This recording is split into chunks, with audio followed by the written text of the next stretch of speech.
560 The Answer. This hourly segment is brought to you by IDT. Eliminate paper files with the IoT Smart Connected Scanning Device. Find them at ready4IDT.com. Now, from the Signature Bank Studios. If you're looking for the latest news, insight into what it means, and the sharpest opinion, there's only one station in Chicago where you can turn, and it's this one. We're AM 560, The Answer. Top of the morning, Dan and Amy. Shout out to Don Cross. Don Cross is a avid listener of our show. I found out yesterday he's the groundskeeper. Takes care of Skokie Country Club, which is a terrific golf course. That's a nice course. Maybe Great we course. Could golf it sometime. Maybe I could again because Don likes me, and maybe I'll consider taking it along. But my game's gotten pretty good. Maybe yes, not. We appreciate all of our listeners, and good for Don. Well, yeah, I'd love to meet you, Don. It's good to know, as many people as possible at the good club. So trying to polish his apple a little bit. So in case my friend leaves Skokie for whatever reason, I've got another connect there. Oh yeah. No, but he was great, and that is a great track. He was. How'd you hit him, by the way? Oh boy. Did I just ask that question? Shot 78, but it's just I can't. I can't get next level. I just make too many mistakes. Do you make mistakes putting or? I had a couple of three putts. Shots? I'm putting better, but I did have a couple of three putts. Those greens can be tough, though. Blame the course, Dan. Or next, blame your club. Short irons. I'm just flaring some shots from like that 140 to 170 range. Yeah.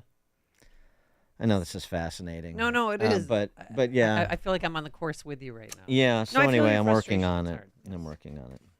Try a Cog Hill tomorrow. Dubs too, by the way. I'm playing dubs. Yeah. So we'll see. When I go to Cog Hill, I get the course up front. Yeah. You know that one? Yeah. What's the name of that one? Well, maybe the you bad can part of Cog Hill. Maybe you can make friends with the groundskeeper there. Oh. See if they'll upgrade you. Okay. All right. So yesterday, as we talked about, this was coming, a revision of jobs created of upwards of 1 million, and it turned out to be 818,000. 818,000 fewer jobs created this year than had been touted and reported by the Bureau of Labor Statistics. Sure, I mean, that's a rounding error for the federal government. How does that happen? 115,000 fewer manufacturing jobs, 104,000 fewer trade, transportation, utilities jobs, 358,000 fewer professional and business services jobs, 150,000 fewer leisure and hospitality jobs. Looks like we're going to have to employ more people in the government. Gina Raimondo was asked about this at the DNC. She's the Secretary of Commerce. And as usual, the Secretary of Commerce, of a secretary-level cabinet official in this administration is, they're always the last to know. When you hear that, do you potentially think that this new numbers could be a liability for this campaign? No. When I hear that, first of all, I don't believe it because I've never heard Donald Trump say anything truthful. It is, though, from the Bureau of Labor. I'm not familiar with that.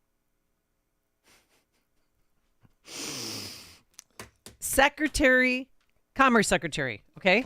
That's sort of one of those res ipsa loquitur moments. I really don't feel a need to comment. Well, the disdain on her face too, as if I don't know what you're talking about. What can you say that Gina Raimondo didn't just say? Really? Trump had this comment at his rally in North Carolina about said revision. Before we begin, I want to address the massive scandal around the revised job numbers that were just announced this morning. A little while ago, just before I came up, I got to see them. And it really isn't a revision. It's a total lie. Total lie. There's never been any revision like this. They wanted it to come out after the election, but somehow it got leaked. It got leaked. Government leaks, too. The Harris-Biden administration has been caught fraudulently manipulating job statistics to hide the true extent of the economic ruin that they've inflicted on America. The new data from the Bureau of Labor Statistics shows that the administration padded the numbers with an extra, listen to this one, 818,000 jobs that don't exist. So they said they existed, and they never did exist. They built them up so that they could say what a wonderful job they're doing. No, we've never had numbers like this. For more on this, we're pleased to be joined by our friend Jim Iuorio, host of the Futures Edge podcast, special contributor to wirepoints.org, all things Illinois policy related, and also, of course, the proprietor of Brandt's Restaurant in Palatine. Jim, thanks for joining us. Appreciate it. Thank you for having me. I love that you guys gave like a full solid 20 seconds of silence after that clip of Gina Raimondo, because that is, I don't even have any words for that at all. There are no words. I didn't know that Bernie Madoff had been put in charge of the Bureau of Labor Statistics. Okay, so there is like a 5 to 10% chance that nothing nefarious has gone on and it's involved in that birth-death model that is very bad at predicting turns in the economy. But let's make the assumption that something is nefarious, because the evidence of that is overwhelming. And I'll add a couple things to it, too. Remember also, over the last year, every time a non-farm payroll job is released on the first Friday of every month, it comes in as a beat. We expect 200,000, it comes in as 250. And then the next month, when the next one is released, that last one has been quietly and consistently revised down, so it wasn't a beat. Now we're taking another, on average, 70,000 jobs a month away. So that means that every one of the last 12 releases of non-farm payroll have been a borderline disaster, which, by the way, all you had to do was look under the hood of those nonsense numbers as they were coming out. Second and third side hustle jobs were going through the roof. At the same time, career-level full-time jobs were cratering. Private sector jobs not nearly keeping up. Government, healthcare, and education has been the huge jobs over the. And guess what? Those were all recorded correctly. All these 818,000 jobs that were supposedly there and now just disappeared were all private sector jobs. This is a really bad reflection of the economy, something that I've believed in for 6 months. I think we are probably even in a recession if it wasn't for the government spending and incurring $1 trillion of debt every 85 days. That's the only thing that's keeping this nonsense boat afloat. Well, the other thing, too, is, all the jobs mostly created in government, healthcare, and education. That's the same thing as saying government. Because healthcare and education, the government is the largest purchaser in healthcare and education. I mean, not to mention with the backdoor takeover of healthcare by the Obamacare Act. So, I mean, that's just government is what it is. And so it's non-productive. Yeah, right. No question. Yeah. Right. But why do you say it's overwhelming? The overwhelming evidence is that it's nefarious, because the argument would be, well, wait a second. The Bureau of Labor Statistics is correcting their previous estimates, and this comes at a time that's probably unhelpful to the regime. So why was this nefarious? More likely than not. The only thing I can think of for that, and that's been posed to me a couple times too, why they release it now, and I don't really know the answer to that, is that perhaps it gathered critical mass and was going to come out no matter what, and they couldn't stop it. There's maybe enough people that they couldn't keep the lid on it. That's the only thing I can think of, because I do agree that bringing it out right now, 2.5 months before an election, is somewhat odd, I would say. Well, has this happened before to this level of magnitude? Not even close. Not even close at all. I mean, this is the worst by far. And again, I want to reiterate, you have to couple it with the fact that every month they've been revising the previous several months down as well. So the whole thing is nonsense, and why we would ever trust this data is beyond me. Even the CPI data, which is historically an awful bad, because they've made it, these hedonic adjustments within the data that makes it completely unusable. Now, the thing that's very, very interesting to me as a trader and a macro analyst is that the market still reacts to these things because they believe the Federal Reserve reacts to these numbers, even though the numbers are just a notch above garbage. Well, so now we have a fake jobs market to go along with our fake economy. A friend of mine yesterday texted me. This is an important point, and he was a former trader as well. He made the point, the Dow closing up on Friday, 40,660 or so, almost up a third from the last day of trading in 2020 when it was 3606. But inflation has depreciated the dollar by about 20% since the end of 2020, which makes Friday's Dow Jones Industrial Average 32,528 in constant dollars. So instead of it's gone from 30 to 40 plus, it's really gone in real dollars from 30 to 32 and a half. And good. Thank you for pointing that out, because I've been pointing that out in the gold market for the last year, that the new, the band of gold is 2,300 to 2,500, but that just reflects a 70% valuation of the dollar from 2.5 years ago. Everything that's denominated in dollars should go up because the dollar is weaker. And we act like the dollar is not weaker because we measure it against the euro and the yen. How many people do you know are like, shoot, I can only afford so many yen today? That's not what the average people are buying. They're buying stuff, and stuff is way more expensive, not because it's more expensive, because the dollar's cheaper, which, by the way, and I've been trying to explain this to people for 4 years, this was a policy decision to spur the inflation that we had. The government and the Federal Reserve told us ahead of time why and how they were going to do it. And the reason they were going to do it is because all these so heavily indebted government entities, from counties, states to the federal government, needed to monetize the debt, which means you weaken the dollar, throw more dollars in the system, cause inflation. Every transaction is taxed to a higher net amount because of the inflation, and it can provide some relief to these profligate and spenders and people who have borrowed up to their eyeballs. So it can work, but it means you're going to have to pay more for eggs and meat. So we got a fake jobs market. We got a fake stock market. What's real?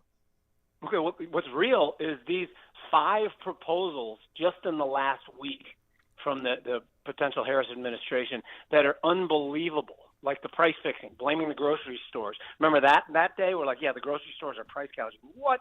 And that Kroger's net margins are the lowest, below their average over the last 24 years. That was nonsense.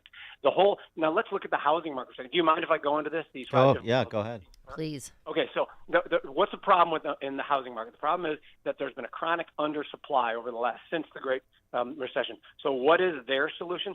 They're going to give $25,000 to first-time home buyers. The problem isn't the demand. The demand is already too high. The supply is too low. We don't have enough homes. And so all of a sudden you're going to goose demand and make that problem worse. And you don't make those new houses equally $25,000 more. Speculators then start to get in and exacerbate these moves. Now let's talk about the taxing unrealized capital gains thing. This is going to turn into just to a 2-minute Jim Uriel rant, and I apologize for this. No, go. Taxing unrealized capital gains. So there's so much wrong with that. First of all, it's just seizing rich people's assets. And tell me, when Jeff Bezos has to sell 2% of his stock, everybody like me is going to know. He's got to meet his tax obligation. We are going to front run the market. The market will get clobbered if they pass that. 44% capital gains, 28% corporate taxes. It seems like these policies are specifically designed to destroy the economy, and I don't understand why people don't raise the flag. 28%, going from 21 to 28% corporate tax. That should be received as lowering workers' wages, because that's what's going to happen. That's what corporations are made up of, isn't it? I wish he would just say, I'm running on boosting grocery prices by creating scarcity through price fixing, making housing unaffordable, and getting you all fired because of the corporate tax rate. This whole thing is nonsense. And but Bill Clinton had the big stat last night during his remarks that since '89, Democrat administrations have created 50 million jobs, and Republican administrations have created 1. It's 50 to 1. That's the scoreboard, Jim. That means big government policies work, and things like cutting taxes. I'd like to say reducing the spend of government, but nobody's done that. But things like cutting taxes don't work to create jobs. So higher taxes, particularly on the wealthy, higher taxes on corporations, higher capital gains taxes, although Bill Clinton cut them. That's interesting to note. But that's the real formula, because, look, it's 50 to 1. So let me just add something. First of all, let's have a revision on that. I just revised that I got rid of all of it, just like they did yesterday. But the capital gains tax itself, this is something that's interesting. At both sides, including President Barack Obama, their hero on the left, has acknowledged that every time we lower the capital gains tax, we increase revenues from that specific and particular tax. And that, to anyone who's involved in macroeconomics, makes perfect sense, because once it gets to this level it's at now, 23.8, it is discouraging transactions. Wealthy people don't sell their stocks. They come up with options plays against them to gain income instead of taking that capital gains tax. If they lowered that to 12%, they know they would get more money from that, because then transactions wouldn't be cost prohibitive. Now, I'm not saying that part's not in debate. both sides agree with that lowering capital gains would increase revenues. They keep it high because, in Barack Obama's words, fairness, because rich people can't have that ability to do transactions, despite the fact that it's cutting off their nose despite their own face. This leaves me scratching my head. Jim Iuorio, host of the Futures Edge podcast, special contributor to wirepoints.org, and also the proprietor of Brant's in Palatine. Jim, thanks as always. Thank you, guys. Thank you. And he joined us on our turnkey.pro answer line. It's news, opinion, insight. This is Chicago's Morning Answer on AM 560. The Answer. From breaking news and weather across the country to insight from the brightest minds in conservative opinion, it's Salem News Channel. Home to the biggest shows on TV, like Dennis Prager, weekdays at noon Eastern, followed by Jay and Jordan Sekulow at 2. Join SNC, where facts are sacred, critical thinking is celebrated, and the pursuit of truth is unwavering. Watch Salem News Channel free now on Xumo Play. Learn more at snc.tv/Xumo.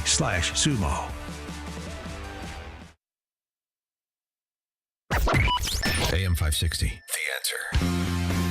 You know what's funny about Gina Raimondo? When she was coming up in politics in Rhode Island, she actually was taking on sensible things like unfunded pension liabilities and making sense. But it just shows you, to move up in that party, you're not allowed to make sense. Right. And clearly she didn't yesterday. No. Know your job. What does she do at work every day? My God. All right, coming up on Chicago's Morning Answer. Wait for the talking points memo from the central office. That's what they all do. Bob Woodson on Chicago crime and the DNC, 707. A beautiful day, sunny, pleasant, a high of 80 degrees. It is now 7 a.m., WIND, Chicago. A not-so-rave review of the Democratic National Convention.